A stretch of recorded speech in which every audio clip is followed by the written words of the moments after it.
Hey, welcome to another installment of Catching Up. I'm Sam, I'm Chris. I'm Jake.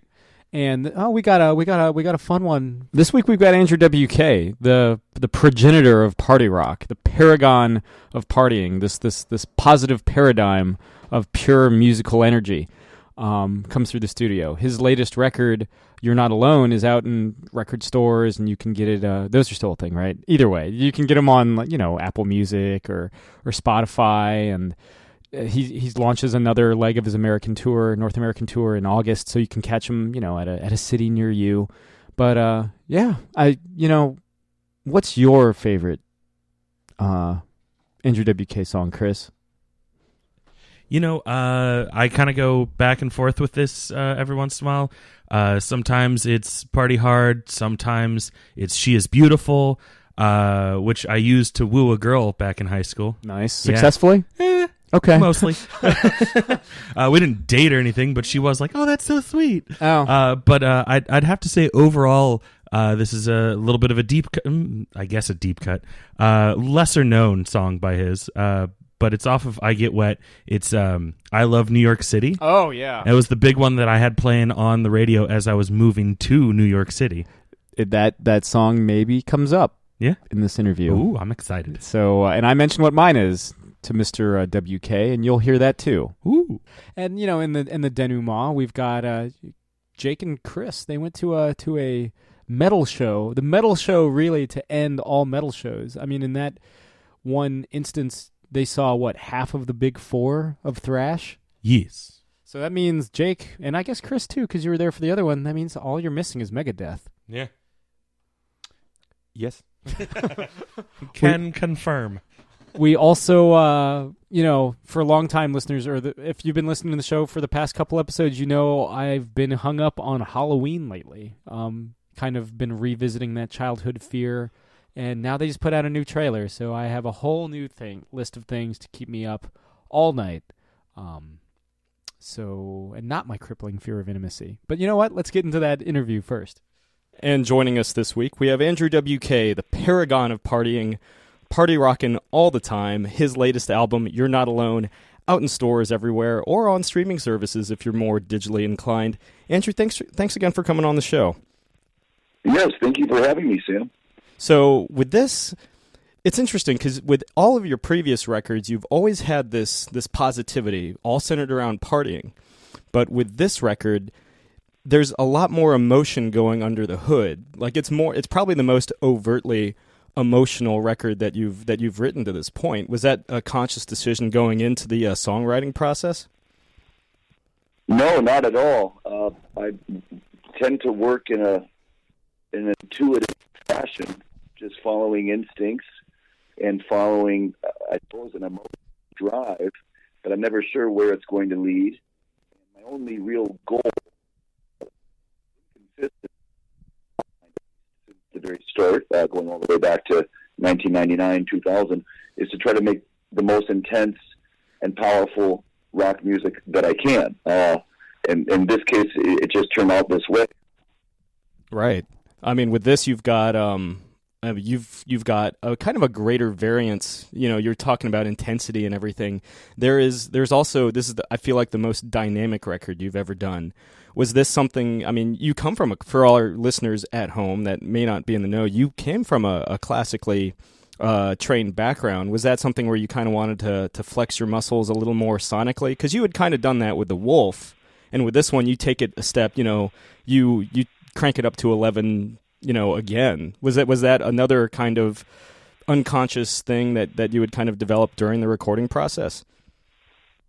That may have been actually a bit more deliberate, in that over all these years, there have been musical elements that I had been eager to present to the listener, but sometimes would bide my time and try to be patient and let an album be what it wanted to be without trying to force certain elements or certain sonic experience into an album that maybe didn't need it. So I suppose that there were musical movements that I had always wanted to put forward, and now was finally the time. I felt like I had established and built a foundation, with the earlier albums and could do things that I hadn't done before, because I suppose I felt personally that I'd earned the right to finally do this kind of musical move, or let the keyboard part play like this. But it's easy to say that now looking back. I think what occurred to me over all these years where I hadn't put out an album is I sort of forgot that there had been these certain musical elements that I wanted to record, that these certain kinds of arrangements, these certain sorts of, as you said, especially dynamic contrasts and melodic presentations I hadn't made. And I had sort of put them in the back of my mind someday I'll get to that, and now is not the time, but maybe on the next album I'll do that, or I'm excited to do that when the time is right.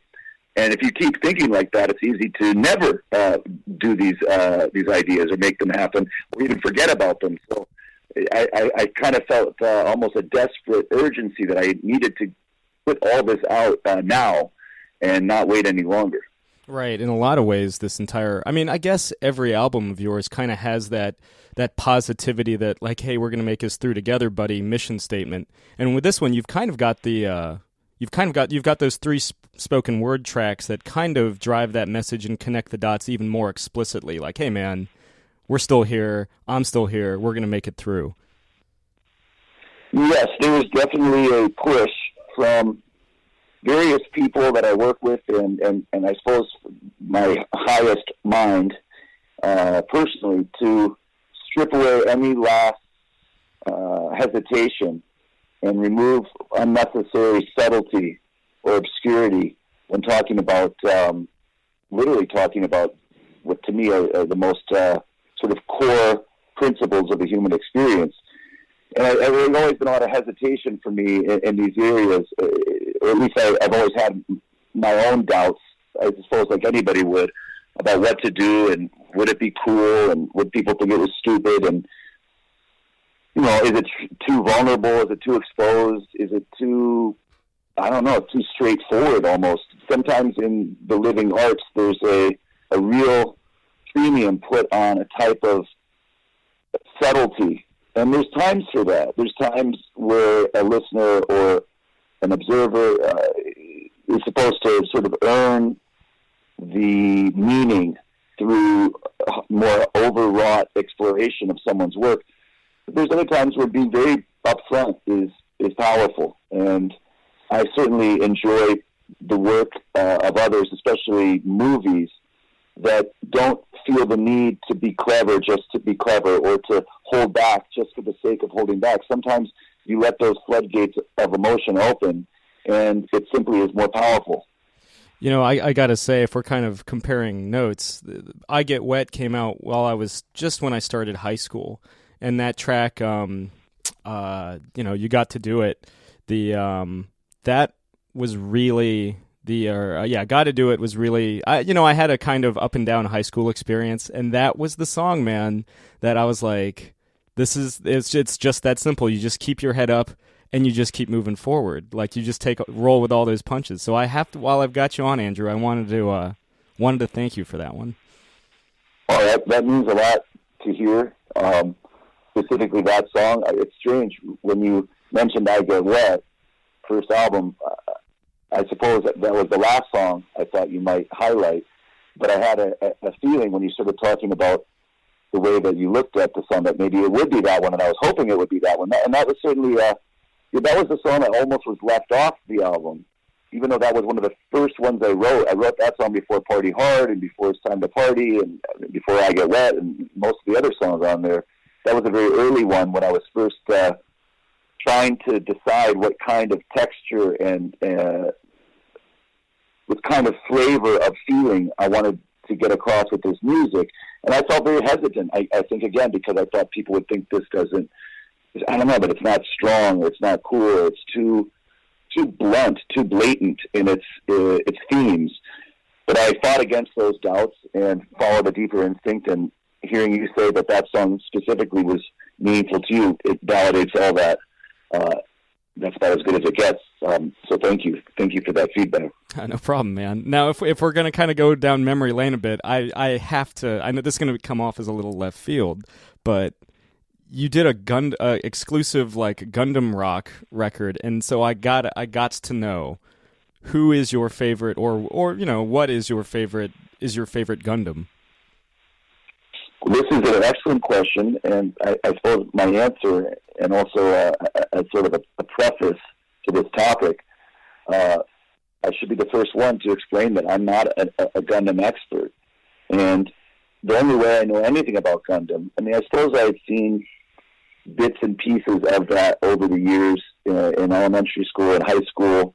There were some fans of anime around me that occasionally were talking about not only Gundam, but Akira and some other stuff, some other comic books and Japanese-based manga and things like that. But I was always on the outside. This is a place I found myself. Now, maybe it's just in my mind. I feel like an outsider, but I never could understand a lot of what was going on around me in these other realms. To me, the world of Gundam seemed to this day actually seems just as impenetrable as, I don't know, the world of NFL football or,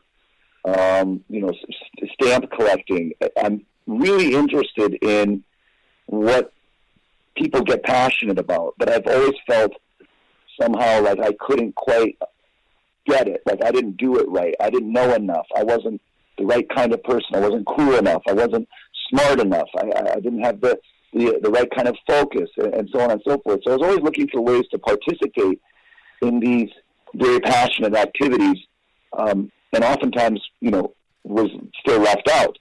The great thing about this Gundam experience is that my A&R guy, for many, many years at Universal Music Group in Japan, a man named Kimi, was very, very, very, very passionate Gundam fan. And he would talk about it from time to time, usually when we were working in Tokyo and going to meetings and to the concerts and driving around the city.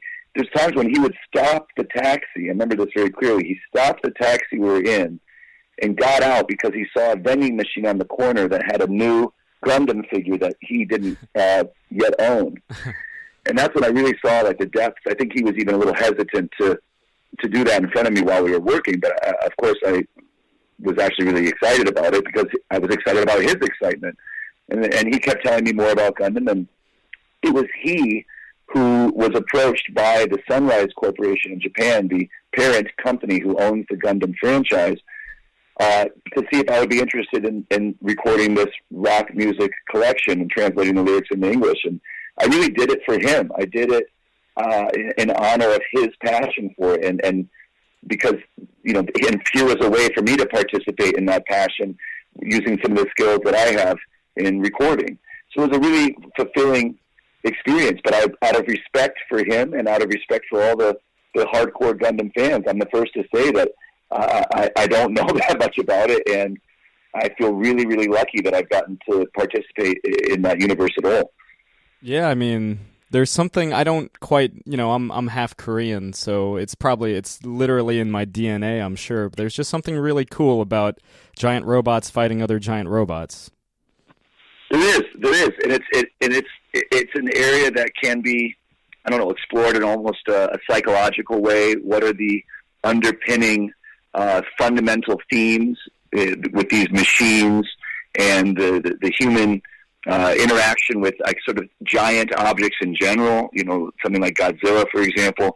It's stemming from some collective unconscious dream-like spiritual puzzle that we try to solve by making these stories and making this music and making these animations and so on. And I'm as intrigued as anyone else. Yeah. So to kind of put my interviewer cap back on, with the Wolf, you had done just about, you had overdubbed all the instrumentation yourself. Did you do kind of a similar thing with You're Not Alone? Yeah, it's the same process I've always used. I have tried over the years, I suppose just for the sake of doing something different, to approach recording in a different manner. Mainly from hearing how other people would record and sort of doubting my own process and wondering if I was missing out on something. recording for me began as a very solitary experience, out of necessity, out of just the circumstances I was in, not having a band, not having a lot of people around, and recording also requiring for me a lot of concentration and focus. I always recorded alone, and that's how I made a lot of the music for many, many years. And on this album, I tried a different approach where I went into a bigger studio and had a lot of my band members come and join me there and tried to make up songs together. And it had mixed results. I mean, the biggest takeaway was that I'm just not good at doing that. And that was a painful realization, but there was also a satisfaction in being able to put that to rest and say, okay, for once and for all, I can safely say that this is how I work, and that's it. Doesn't mean that the other ways of working for other people are greater or lesser. It just means that this is how I get things done, and it seems to involve just many, many, many, many weeks spent alone in a room recording one instrument at a time. So this album was made that way, but there was also, as always, there was the contributions of many, many other people. It's whatever it took to get the song right. But for me, most of that is done alone. Right. Because at the end of the day, as you so famously have put out there, music is worth living for. It is, and it's worth spending a lot of time working on as well. So, Andrew, something we ask everybody that comes on our show, and it doesn't just have to be music. It can be, you had mentioned movies and stuff earlier, it could be that. But what are you currently geeking out over? Wow, that's a great question. I mean, life itself, it's always the only interest that I've ever been able to maintain a long-standing relationship with, beyond music and beyond the living arts, which I suppose is a career at this point for me, and is a job. I mean, a job that I would want to somehow give a better title than a job. I mean, it's like a great work, but there's a greater work than even music and entertainment for me, and that is the work of trying to become a complete human being. And that is, I don't know. I think any other interest that I have or anyone else has is a way of investigating that ultimate task that we have. You can find avenues to penetrate that puzzle of being a person and the struggles that come with that, and the ups and downs that come with that, through all these other activities that we can engage in. And in fact, even sometimes the most mundane or tedious tasks have hidden within them answers and rewards that will help us in our bigger effort to thrive in this life that we're getting to live. But that's how the day starts, and that's how the day ends. Is just pondering over these same eternal questions and trying to find ways to, if not answer them, at least engage with them in some way that's meaningful. Is that what kind of drew you to New York City, possibly the most alive city on earth? Yeah, probably so. I mean, that's really well said, because I thought, okay, if you're going to move somewhere, I mean, I grew up in southeast Michigan, in Ann Arbor, in a nearby town called Ypsilanti, and I thought if you're going to move anywhere, you might as well move to the most intense place that I could think of, and for me, that was almost archetypically New York City, the Big Apple. I mean, there are many great cities in the world, but New York has a certain unique place in the contemporary human experience, and I was drawn to it, I think, like so many other people are, just for how unreasonable and intense it is. Cool. One last question before I return you to the wilds of New York, Andrew. What exactly is the story behind the pizza guitar?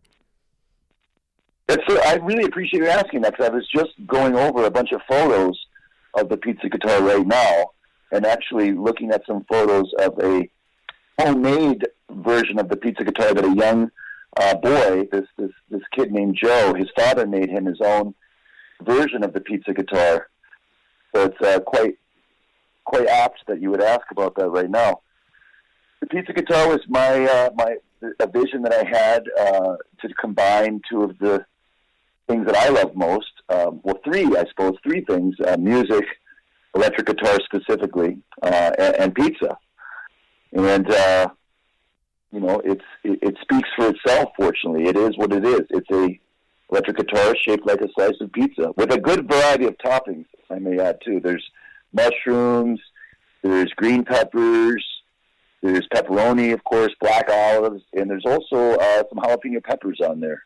I mean, given the fact that you could throw just about anything on top of pizza, including pineapple, all you critics out there, is pizza the most party food friendly food on earth? Arguably so, because it is portable, it is shareable, it is ubiquitous. You can get it just about anywhere. In fact, just the other day, my band and I were on tour in Poland. It's our first time ever playing a concert in Poland. And in Warsaw, not only did they have arguably some of the best pizza I've ever had anywhere, but they delivered it at 2 a.m. Oh, wow. Sometimes that's hard to get, even in a big city. It can be hard to get, good pizza late at night. And it just goes to show that this is a human phenomenon that people all around the world are able to participate in. And I think it must touch something very primal and very deep within us, just like you were talking about giant robots. Pizza seems to have a similar power to hypnotize people and bring out their best. So, Andrew, before we let you go, is there anything else you'd like to plug? I know you go back on the road again in August, but yeah, do you have anything else that you've kind of got percolating? All I ever want to plug is the power of partying and a real genuine plea to you who's listening to stay strong and to keep your party going. Celebrate all of life, even the parts that seem impossible to celebrate. Celebrate them most of all. Celebrate the challenges, celebrate the pain, and learn from it in a way that makes life even partier than it already is. And know that you're not in it alone, that I'm partying right by your side, whether you can see me there or not. You are surrounded by fellow partiers, and we are on this party mission together. Hell yeah. All right. Well, thanks again, Andrew, for coming on. Again, you're not alone, out in record stores everywhere, which hopefully still exist, but certainly on Apple Music and Spotify, and you can get it all over online. And check Andrew WK's website for merch and for tour dates at a location near you. Andrew, thanks again for coming on, man. Thank you so much, Sam. What a lovely chat. Yeah. But you guys got into something as good. If not more. As good as something that wasn't good. Yeah. You went to a bit of a concert over the weekend. Some would call it 100% a concert. Not just a bit. Yeah. No, we went to see the Slayer show, the first leg of their final tour, and they had Behemoth, Testament, Anthrax, and Lamb of God performing. The actual lineup was Testament, Behemoth, Anthrax, Lamb of God, Slayer.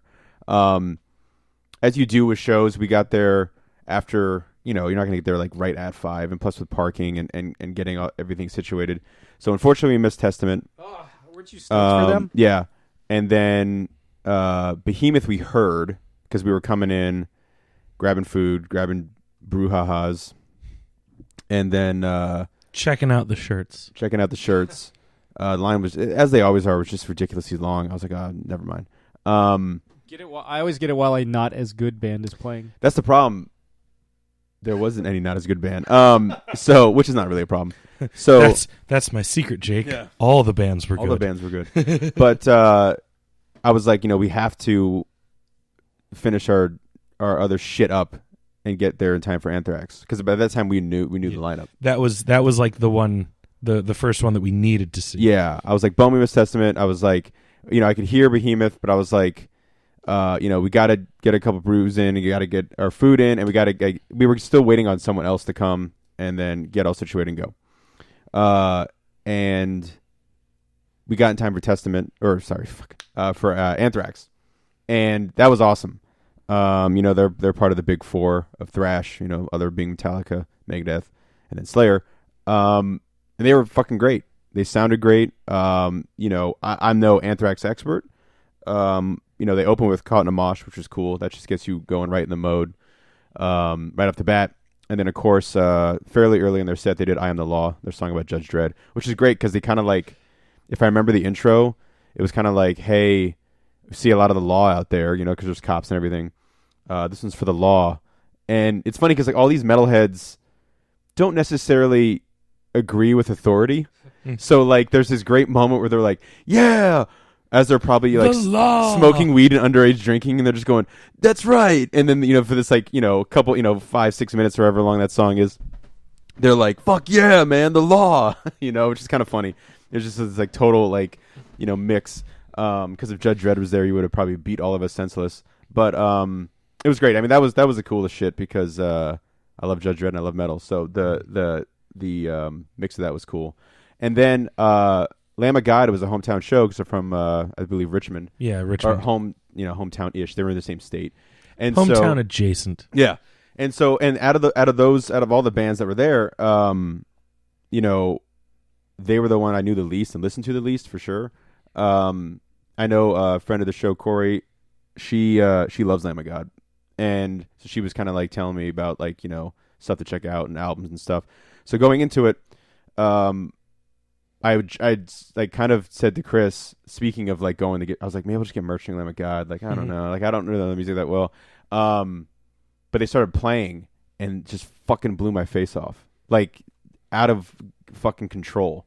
They just had this groove going the entire fucking time they were on. Just this crazy groove. And the crowd was going nuts, man. The crowd was so fucking into it. And I saw, I told Chris too, like, you're going to see every metal band that's ever existed's t-shirt there. And you did. Yeah. Every metal band worth its salt was represented there on someone's shirt. I didn't see Striper. And that made me a little Every sad. metal band worth its salt. No, I don't, whatever. If you like Striper, you like Striper. But yeah, there was like everybody there, and there, plenty of Lamb of God, obviously plenty of the other bands that were playing there. And so yeah, they had a huge reaction and seemed to have a fucking good time, like a real good time. And I just stood there the whole time, like, fuck yeah, man. I didn't know a single word, and I was just going nuts. I remember I had gotten up to get another drink in between Anthrax and Lamb of God, and I was kind of hanging out at the concessions area when Lamb of God started, and I was like, okay, yeah, I'm digging the sound, because I also didn't really know much Lamb of God before. I think I like had heard like one or two of their songs before, so but I was excited about my hot dog as well. Good. And then about halfway through their set, I finally make my way back to our seats, and Jake and I had the conversation earlier where he was like, might go get my shirt. There, I walk up, there he is, no shirt. Or like he's wearing his shirt, but I mean, no. I'm not going to subject people to that shit. You're not the dude body. That was in front of us. 3 dudes that were in front of us, but they were all like bodybuilders. So.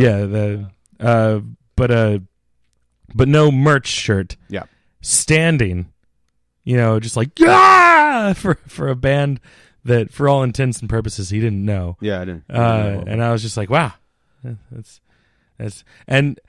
I had never, up to that point, I had never seen Jake so excited as he was when Anthrax played "I Am the Law," like, because he, like, the first riff starts, because we could vaguely hear what they were saying, they dropped the word "law" a couple times, but then like the opening riff starts and he's like, yeah, it's Judge Dredd. It's the fucking law, man. But that didn't even compare to how excited he got once Slayer actually got up on stage. Well, it's funny because like Lamb of God did their thing that most opening kind of bands do, and opening acts. They really get you psyched for the next band, but they also gave props to all the other bands that were playing there. They played a couple more songs, and they were like, "You guys know what we're all here for," and like Slayer, I'm not going to do it for the sake of like the people in this house and for the microphone and I appreciate your ears. that. But no one there just says Slayer. Like, you scream it as loud as you can. And they were going freaking nuts. Like, we're all here, Slayer. And then they started playing just the intro to South of Heaven, and I got fucking goosebumps. And it wasn't even Slayer playing South of Heaven. Just hearing that riff, I was like, oh fuck, we're gonna hear that soon. Like, Jesus Christ. And it kicked in, even more. I think the last time I had been like that fucking jazzed at Jiffy Lube was like Spice Girls. Spice Girls was Weezer too, because like I remember like I love Weezer and I hadn't seen him in so long. You know, I'd never seen him. Known him for so long, but it was before Kiss played. Like it didn't really hit until like Kiss started playing. I was like, holy fuck, this is Kiss. And so then Slayer I think started at 9:20 because they played thereabouts. Yeah, they played for like straight for an hour and a half. There was like a minute or two of talking, but just straight thrash for an hour and a half, which is fucking insane. But they were like prompt as shit too. Mm-hmm. Like 9:20 hit, lights go down, the fucking cloud of weed comes up, and just their set list was amazing too, because like they have so much shit to choose from. I mean, I couldn't have been happier with like the songs they picked. They played 2 tracks, if I'm not mistaken, off God Hates Us All, which totally made me fall in love with that album again, because that was the first album I bought of theirs. It was the first album I bought that was a new album as a fan. So like I have this like nostalgia to it. For Metallica and me, that was Reload. Oh, nice. Slayer did not play For anything better off or Reload. for worse. Surprisingly, they didn't play anything off Reload as being Slayer. But that'd been funny if they were just like, this is fuel. But it's funny because like we went with a couple people that I probably never heard Slayer in their life, and definitely weren't fans of Slayer. It was weird who we were with, because like half the people that we went with were there just to kind of like hang out with friends, and they're like, I know I like that type of music, but yeah, maybe not necessarily fans of Slayer or any of the specific bands that were there. Yeah. Which was cool that they wanted to go to a concert, kind of blankly like that. Yeah, but like once I'm amazed that I still kind of am having trouble with my voice and you are coming in clear. Yeah.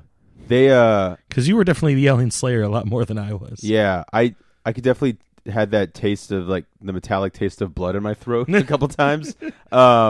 You were doing the Corey from Slipknot. Taylor? The Corey Taylor just vomiting blood. Yeah, just vomited blood in the side.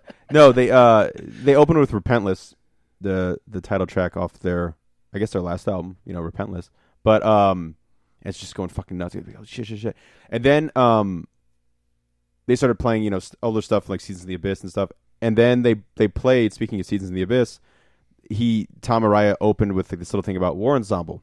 And that was the moment, like, because Chris was kind of just standing there, just, bobbing his head to it. Mm-hmm. But there was like that animalistic moment where Tom Araya had us all scream war as loud as we could. And even Chris was like, what? Like as loud as he could. So War Ensemble for me like holds a special place, because that was the first Slayer song I had ever heard. Mm-hmm. And like that was kind of also the thing that like kind of helped me like fall in love with Slayer. Yeah. Just the what's the word? Just like the unhinged like emotion behind like the way that he yells war. Yeah. And so I got into that. Yeah, and that was like when it all clicked, I think, cuz like just thousands of people screaming war as loud as they could to War Ensemble along with fucking Slayer, that I was like, I think this is like the freest I've ever felt ever. Because it was just like totally like unhinged. And that's when he took his shirt off. That's when I took my shirt off. It was totally like just unhinged. Like just, I don't even know. Like it was, I never had an experience like that at a show ever. Like there were moments where I would just like close my eye. Like I would like when the famous shit in Raining Blood, when it's just the like I remember that was the moment that hooked me to Slayer. The first time I ever heard them, the first time I ever heard that album with my friend Chris on a bus driving to or from Boston. A buddy of mine had Rain and Blood. And we're like, oh shit, because my parents definitely were like keeping track of anything I bought back then, and we're like, that's fucking Rain and Blood. That's the shit, because we were all obsessed with the fastest band was King in our eyes. And so, like, we were listening to Metallica and, like, Fire Over Fire. We're like, yeah, that song's fast as shit. Holy fuck. Metal Militia off Kill 'Em All. Holy shit. Megadeth. And then my buddy's like, no. My buddy Tyler was like, check this out. Like, it was fucking new. It came from 86, But he was like, no, this is Slayer. And we're like, oh, shit, Slayer. And I remember we listened to Angel of Death, and I couldn't comprehend it. I was like, what the fuck is this? Like, it was so fucking nuts.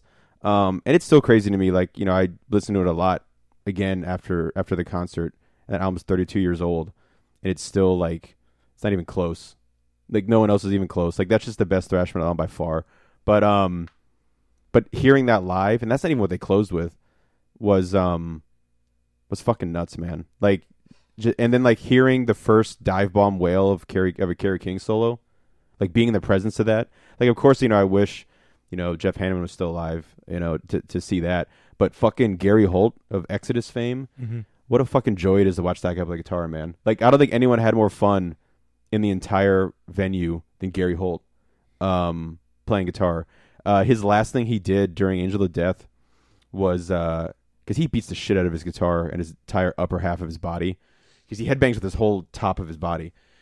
And he does this. Maybe he also has like that metal plating in his neck. Tom Araya's got that shit. That's why he wasn't headbanging. Yeah. But which I don't know how you have to force yourself not to headbang. Yeah.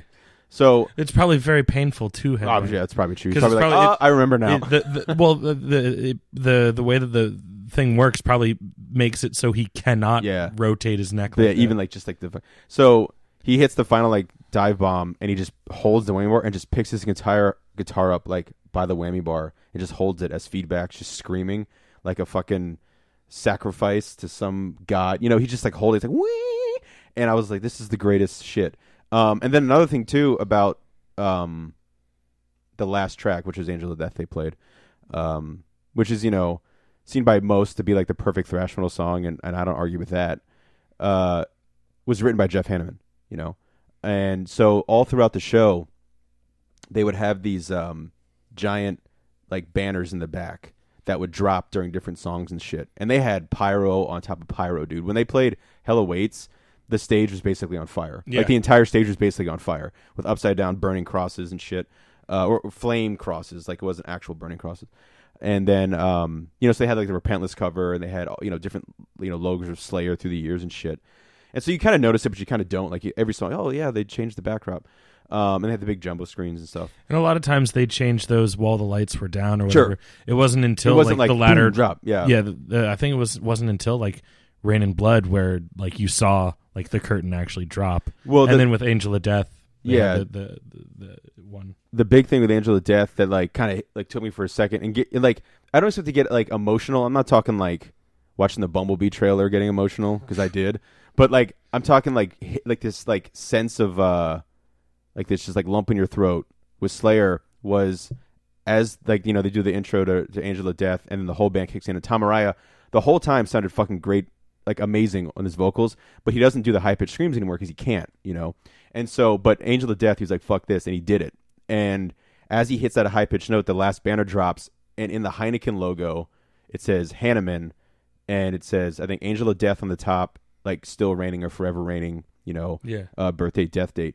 And that was fucking nuts, man. Like, I think that I wasn't expecting that, and it was just a perfect little tribute to Jeff Hanneman, you know.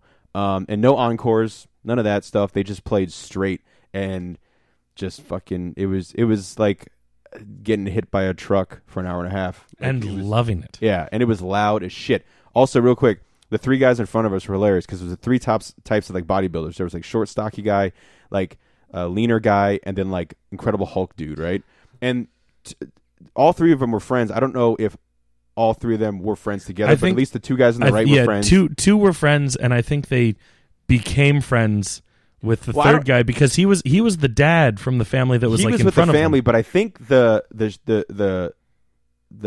shredded dude, the middle guy, was friends, because they had a connection where it was like those two dudes probably grew up listening to Slayer in their basement and shit, because I don't know if I'm making this up or not, I can't remember, but when they played Hell Awaits, he like turned and grabbed the guy and screamed Hell Awaits in his face, like, remember hearing this shit in the fucking 80s in high school, man? And so it was cool. And there's also like, you know, all these like metalheads and stuff just around, obviously, but there was just two guys who just, I don't think they saw the entire concert, they were just banging their heads the entire time. But anyway, so like the three bodybuilder dudes in front of us had their shirts off, they're screaming, and he was fucking hilarious, going nuts. And the guy had the big dude had his entire family there. Wife, she had the Dimebag Darrell like guitar tattoo. She had all the metal shit. They all had the same metal or Slayer tour shirts from the previous tour, and their three kids ranging, I'm guess 5 to 9. And those three kids were having more fun than probably anybody else. At one point, they had their seat down, and the little girl was standing on it, throwing the horns up, just fucking headbanging with her giant like slash hair, going crazy. So you guys were actually in the seats and not the lawn? The lawn was closed. Yeah, no lawn. Not sure if it was because of weather or because they're like reseating it or something like that. Yeah, but like I remember when we were trying to buy tickets, you couldn't buy lawn seats, and at the time I thought it was just they probably want to fill up the seats before they open up the lawn. Yeah. But then, no one was allowed on the lawn when we got there. And so, they had a fucking blast. Everyone had a fucking blast, which is great. Next day at work, I'm walking into one of the buildings because I work at Mount Vernon, and I see the giant bodybuilder dude and his family at Mount Vernon. Yeah, wearing all the Slayer shit. And I walked Did you yell Slayer? No, I walked up to him and I was like, hey, this is going to sound insane, but I was standing behind you at the Slayer show last night. And he's like, I think he kind of looked at me like, weird, like, what? Like, yeah, man. And then his wife was like laughing. She thought that was hilarious. Mm-hmm. But yeah, it was a hell of a show, man. It was crazy because I talk myself out of more concerts than anybody else on the planet, and I don't go to that many metal shows as much as I love metal. And it's mostly Celine Dion that you go to. Celine Dion. I know what the next act you're going to see is. Oh yeah, Taylor Swift. Well, that's metal. And so yeah, it was fucking awesome, man. It's a shame that I waited to their final tour, but I mean they sounded great. Like, and it wasn't even like, oh, I saw Slayer. They were okay. At least I got to hear South of Heaven live or Ditto Head.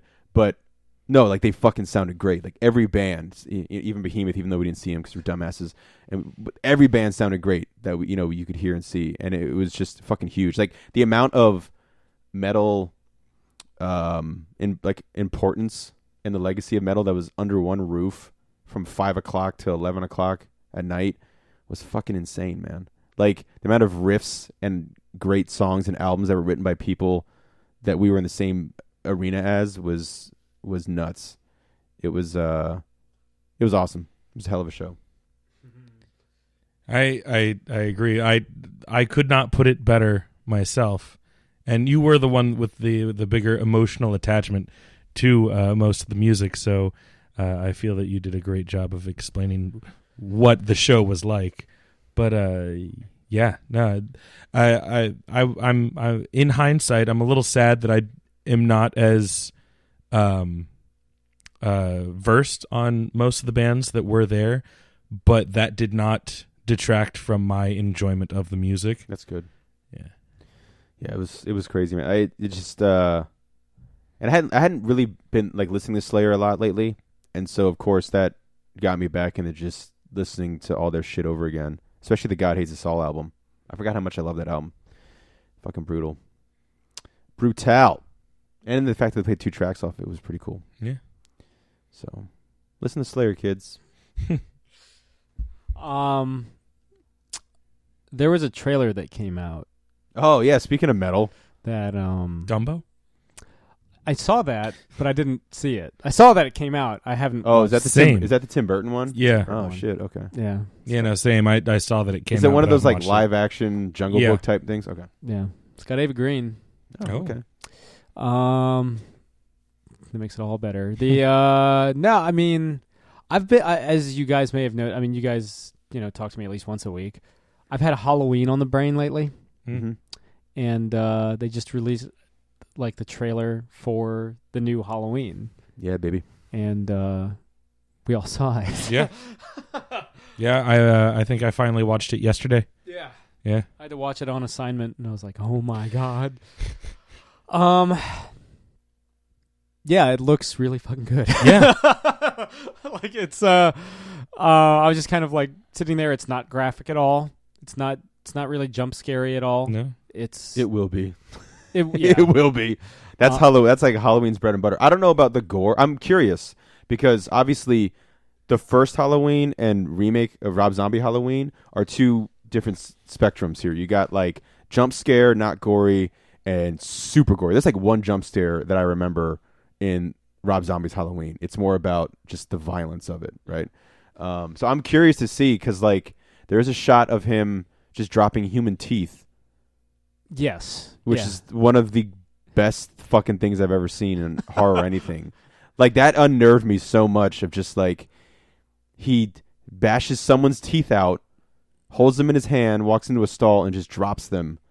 Like, imagine if you were sitting on a toilet taking a shit, and some dude drops teeth. Yeah. He also, like, waits to, like, for somebody to say that the stall is occupied. He's very polite. Yeah. That's always what scared me about Myers. He was cool with taking his time. Yeah. Like, Voorhees, he's just like a rampaging hockey man. Yeah. Freddy would just have, like, he's the Joker. He's the Joker of the slasher world. Yeah. Leatherface is the... Leatherface is just uncontrollable. Like, he's the cookie monster. He's Jason. Yeah, he's Jason. Like, where he's just uncontrollable with brute force. Yeah. You know. But yeah, I mean, it looks great. You know, the mask, the outfit. You like the aged look on the mask? Yeah, that's very cool. Very cool. Yeah. Badass Strode. Yeah, and also, you know, they're taking nods. You know, I like the little sketch of Loomis. You know, like he was shot by his physician. They had the gunshots from that fucking. You know, you can hear the audio of the gunshots from the original movie and stuff. It kind of looks like it's just going to be a loose Force retread. Awakens. Yeah, which is fine. Yeah, no, I have no problem with that. Yeah. But yeah, I mean, like it hits kind of all the same beats, where it's like a turned over bus or whatever with psychopaths walking freely. Yeah, you know, ghost sheet man. Ghost sheet man. I thought that was cute. Yeah. You got to hit that. You know. Though I'm more willing to bet that it's like probably somebody that he's killed under the ghost sheet and not Michael himself. Yeah, probably. Or it could be. I mean, you know, it looked like a small body. I'd bet that Sam's right. But you know, it you know, who knows? the closet thing where he just waits. That's great too, because it's like, again, like he's fucking hilarious. Like Michael Myers is fucking hilarious too, because like, you know, he's just standing in the closet and this woman is just closing the fucking thing on his face. You know, like, is it just like kind of there, like multiple times, like slamming it? Yeah, and he's just like, "You're gonna open this door." He's like, when she opens the door, I'm gonna stab her. If it doesn't, like, that scene doesn't end with like him stabbing her in the head, then what's the point? I mean, he straight up raises the knife, but we've been, you know, it should be like, you missed. We've been burnt before. Yeah, you missed, and I ran. We were talking about like what we wish. Sam and I extensively were talking about what we hope to see from the movie. I hope it's brutal. I'm not calling for Rob Zombie style, because that's that's something Rob Zombie does really well. I don't need fucking insane violent. Dropping teeth is. I mean, that's like the new metal as fuck, man. Dropping teeth. But there's another shot in the trailer. Album title. Yeah, there's another shot in the trailer where he like kind of flicks the knife. Oh yeah. Where it's like he's having a little fun. They have the trick or treaters run into him like the first movie too. With the same sound. Yeah. Yeah. See, remember in Halloween 2 where they shoot that kid who dressed like Michael Myers? Did they shoot him, or did they accidentally run him over? He's dead either way. Okay. Yeah, Ben Tramer. Yeah, he's dead. And who is somehow dressed up as Michael Myers the night Michael Myers comes out. Yeah, which wouldn't make any sense.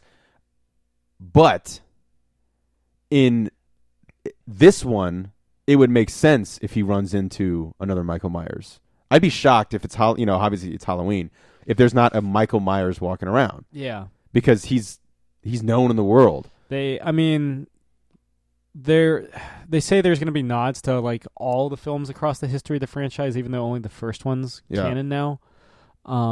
Originally, Danny McBride had come up with like 2 movies that they were going to film back to back. And then he was like, let's see how we do with the first one first. Good call. Yeah. So there's... At first, when I heard that there were sequel plans, I was like, "Of fucking course there is." Yeah. But then like Danny McBride was like, "No, I was originally going to pitch like 2 movies at once." I'd be fine. Actually, I'd be more than fine if this was it.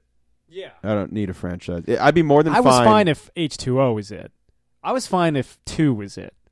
Yeah, I mean, for me, in terms of like what I saw as like official canon was 1, 2, and H2O, and beginning of Resurrection, I guess. But then that would imply that just the first 10 minutes of Resurrection. Yeah, that would imply though that has the worst retcon of all time. But yeah, I don't know. Apparently Jamie Lee Curtis was so pissed with H2O or with because she knew about the plans for Resurrection while they were in principal photography for H2O. She's like, I will quit this fucking production. They're like, we won't make the announcement until H2O has been out for at least a month that we've greenlit a sequel, and we'll kill you off as soon as the movie starts. And she was like, fucking good. Apparently, I think if I remember correctly, like she really wanted to be killed off at the end of H2O. So yeah, the only reason why she returned for Resurrection was because they let her die. Yeah. And she originally wanted John Carpenter to come back to direct H2O, and he's like, I'm willing to do it. Just pay me $10 million for all the royalties you've made off Michael Myers over like the past like 15 years. And they were like, no. Nah. Yeah. Next time, baby. Not really. No, I mean it's very exciting. It looks very, very entertaining. Yeah, I mean I had heard that they had shown footage at CinemaCon or whatever where they showed the Suspiria stuff. That trailer looks fucking cool too. But they showed footage, I guess not the trailer, and they said it was fucking horrifying. The Halloween shit. I mean Halloween kind of started the. Obviously, it's not the first slasher movie ever made, but like really kind of popularized it.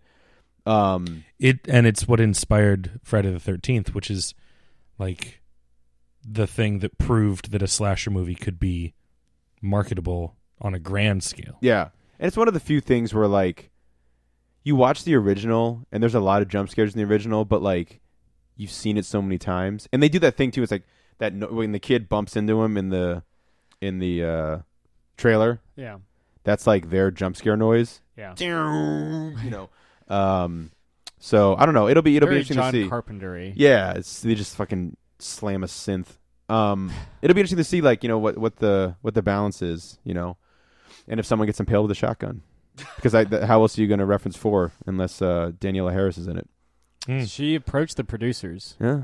And she was like, "Could I be the daughter?" And they were like, "No, you've been. Well, you've been too many different characters in the series as it is." Yeah, I think they wanted to kind of it's a love letter to the franchise, but not to the point where they're like, it's just going to confuse people. We'll bring in Judy Greer. She doesn't show up in Jurassic World 2. Yeah. Her schedule's free. Yeah. I once went through airplane security with her. Yes. I wish I knew she was in Halloween. Of course, I don't think it had even been announced or made or thought of yet. That was that was last year? Maybe. Okay, yeah. I think they announced it like around Halloween last year. So because they filmed at the beginning of this year. Cool. Which must have been like because CinemaCon was like April.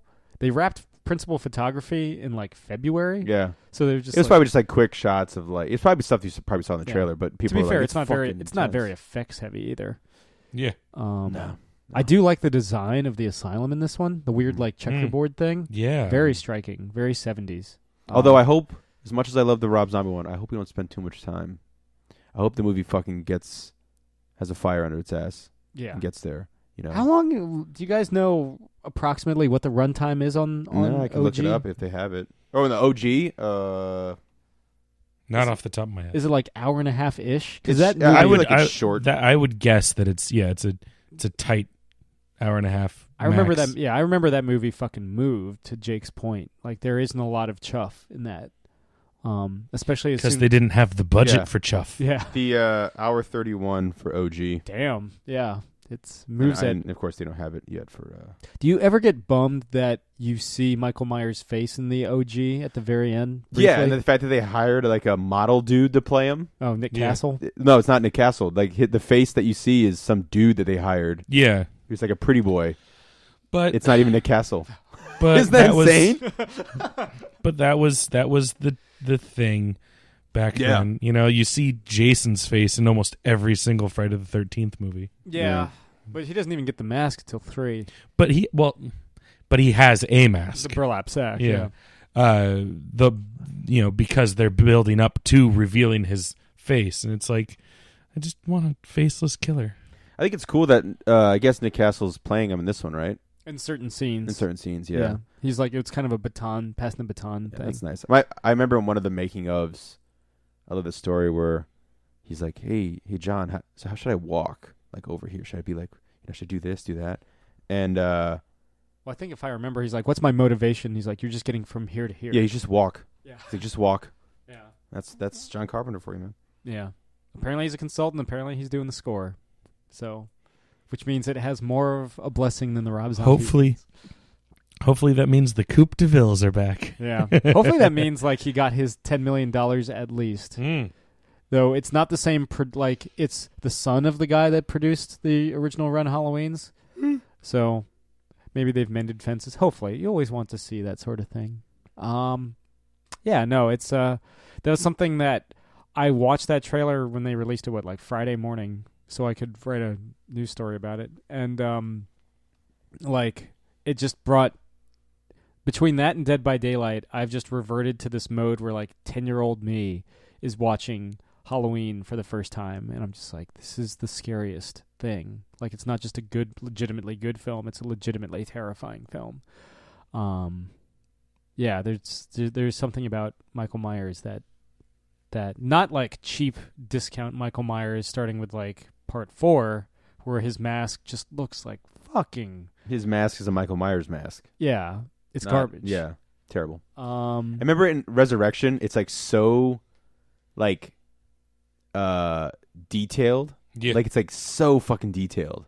You didn't actually mind the shape in the zombie films though, right? No, I loved him in the zombie films. I love that I love that it's kind of funny cuz like now that this is, being made or been made, is coming out, like those are kind of like the perfect two little like weird family member fucked up, like cuz if Rob Zombie would approve. Well, if somebody's like, cuz look, we all love the original Halloween, but if you show that to somebody now, that's not going to scare anybody at all. I mean, like, it's I love it, and like, I love the moments in it, but the people nowadays, if you're a kid watching horror movies and you watch OG Halloween, it's not going to do anything for you compared to the competition these days. That's what I'm saying. Yeah.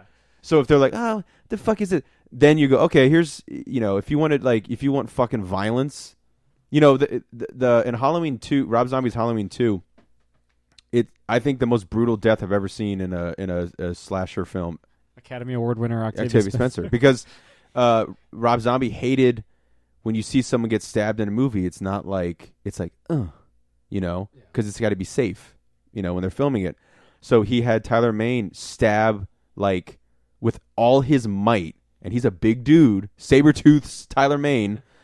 Like I think like a chunk of meat on the ground, and then they would cut to Octavia Spencer's face reacting. It's horrifying. It's horrible. It's not a particularly like gory death, but just the sheer brutality. It's the brutality of it, and I always joke that it's the it's like what happened with Tim Burton, where it's like Rob Zombie makes a studio kind of watched over Halloween, like Tim Burton with Batman. They're like, oh, okay, now you made it. That was one. It had some money record from whatever, and for opening weekend in this day, month, whatever. And then they were like, do whatever you want, and he's like, okay. Batman Returns, Halloween 2. And Halloween 2 is one of the most just fucking unsettling movies you'll see. So again, yeah, it's interesting because I'm wondering where this will fall, because I love the original so much, and I love the Rob Zombie stuff so much. I am very, very curious to see what happens with this one. You'll be seeing a special. I'm sure you guys both already own it, but you'll be seeing a special edition home video release to help build up the film. I feel like there's been a lot of those. Yeah, well, I mean, Blumhouse has the rights now, so of course they're going to want to. Oh put out yeah, their right own. on. Yeah, I'll buy it again. I think they have. I think John Carpenter and fucking Deborah Hill. No, what's her name? How am I fucking Jamie Lee Curtis. Jamie Lee Curtis. Do a commentary together. That's really cool. Nice. So yeah, I mean, he's the coolest looking one. I mean, Jason's cool as shit too, looking. But that's the thing. Real quick to get back to the Rob Zombie one. I like that they made Michael Myers a fucking beast. Just a fucking beast. Like a force of nature. Force of nature, yeah.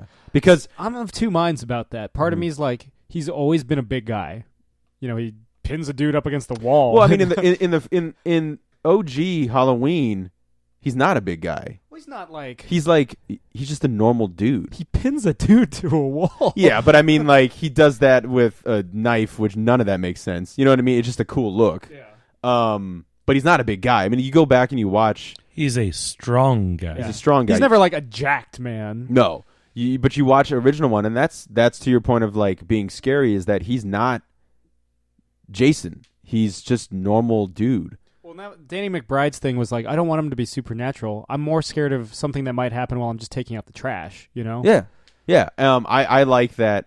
You know, where do you go with, you know, rebooting Halloween with Rob Zombie? You know, do you just do the same thing, or do you make it like this guy that grows up to be a fucking brick shithouse? You know, and that's, you know, that's scary as well, because he's killing people with his bare hands. Yeah. You know, which version, depending on which version you see of the first one, he kills Loomis by just crushing his head. Yeah. You know, so it's interesting. You know, that was something I totally dug, and I like the that he finds his mask in the remake one. It's all shitty looking, you know, kind of like it is in this one. So Yeah, because it's seen the test of time. yeah, which means he's like sitting there for and that's what at least based on what I've seen in the trailer, that's what sets him off. yeah, sure, yeah. Show Michael Myers his mask. Yeah, like all the other inmates and the dogs are starting to like panic, and it's just like, oh. What are you doing? Yeah. That's one of my one perfect shots from that, where he just is sitting there holding it out. Yeah, But and apparently they made Laurie as badass as possible in the sequel, reboot, revival, whatever fuckery you want to call it, because they're like, that way she won't say no. And to her credit, she didn't say no. yeah. They're like, look how badass your character is now, and she's like, all right, fine. I'm just doing Activia commercials Yeah. and Scream Queens on Fox, but no, I'm wait, because that got canceled after 2 seasons. Oh. This has been like, because H2O is pretty much was a reboot. Yeah, she's rebooted this. This is the second. This is kind of wild, you know. Yeah, she's lived long enough. I mean, I guess it's kind of like you know, a little bit like Bruce Campbell and Ash, you know. Yeah. So that's cool. That's cool that that's something that's still happening, and you know, hopefully good. You know, yeah. The Ash vs. Evil Dead stuff. Rest in peace. It's a fucking bummer that got canceled, but that was great. You know. So we'll see what happens with Halloween. I'm definitely excited for it. I hope it's kind of a mix of what I loved about OG and what I loved about Rob Zombie. Rob Zombie's Halloween. You know, although I would bet there's not going to be a lot of Rob Zombie-y type things in there. You got John Carpenter as an executive producer. So, and they're clearly worshiping, rightfully so, at the altar of the 78.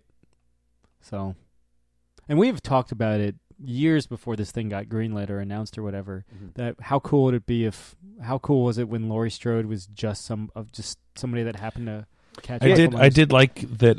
That was like one of the things that they pointed out in the trailer. You know, they were like, "Oh no, wasn't it her brother?" It's like, no, that was just a thing. And, you know, whatever the line is, rumor. And I was like, oh, okay. So we literally are going from the end of the first Halloween, which is cool because it was hard to ever separate that. Yeah. Even watching the original one where it's not said, you know, it's hard to separate that. As long as we've been alive, that's been canon. Yeah. And now it isn't. Which, you know, again, it's cool because we have it both ways if you want, but like we have it two different ways of her as the sister now. Yeah. Get that Taylor Scout Compton. That's right. But you guys get into anything else before we call it? No. Cool. Hotel Artemis came out this week, and I'm sad that I haven't watched it yet. Get on it soon. Yeah. Well, I don't think I have any plans tomorrow, so after work. Yeah. The brakes on my car work again. Yeah, I can tell by the grease on your hands and face. Or at least I can tell you worked on it. You saying that the works. I got here with the fact that you survived the trip here. Yeah, it was like metal on metal, like just like the concert we went to. Right. Yeah, bam, full circle. That's right. There it is. Yeah, though I would have rather just seen Slayer than have to replace brake pads, but Tomato, tomato. The pyrotechnic display was a lot more fun at the concert. Yeah. Not the smell of smoke emanating from the undercarriage of my car, but yeah, that thing is going to kill me one of these days, which means I just have to kill it first. Yeah. This has been another installment of Catching Up. I'm Sam. I'm Chris. I'm Jake. Thank you very much. Good night, Eric Pana. This has been another Geek Out production. If you enjoyed what you heard, hey, we've got a special episode every Friday. Of course, there's the usual Catching Up show every Wednesday. And you get book club episodes just about every Tuesday these days. Thanks for listening.